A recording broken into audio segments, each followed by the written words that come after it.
दक्षिण भारतीय स्टार सामंता ऋतुप्रभु निकटरे द्वितीय विवाह करछन्ति। दि फैमिली मैन निर्देशक राज निदिमुरुଙ୍କ हाथ धरिछन्ति सामंता। ଏହି दंपति एक सरल ढंगरे ईशा जोग केन्द्रर लिंग भैरवी मंदिर रे विवाह करथिले। ଏହି विवाह महोत्सव रे 30 जन अतिथि जोग देइतिबा बेले कोनोसी प्रचार प्रसार न होई गुप्त भावरे होइतिला। विवाह दिन सामंता एक लाल रंगर साड़ी पिंधिले।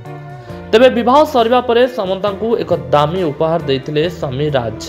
ଏହି ଉପହାରଟି ହେଉଛି ଏକ ସୁନ୍ଦର ଘର। ଏହି ଘରଟି ହାଇଦ୍ରାବାଦର ଜୁବୁଲି ହିଲ୍ସରେ ଅବସ୍ଥିତ। ଏହା ସହିତ ସିଟାଡେଲ ସୁଟିଂ ସମୟରେ ସାମନ୍ଥା ଏବଂ ରାଜ ଉଭୟ ପ୍ରେମରେ ପଡ଼ିଯାଇଥିଲେ। ପରେ ଏହି ପ୍ରେମ ସମ୍ପର୍କଟି ବିବାହରେ ପରିଣତ ହୋଇଥିଲା।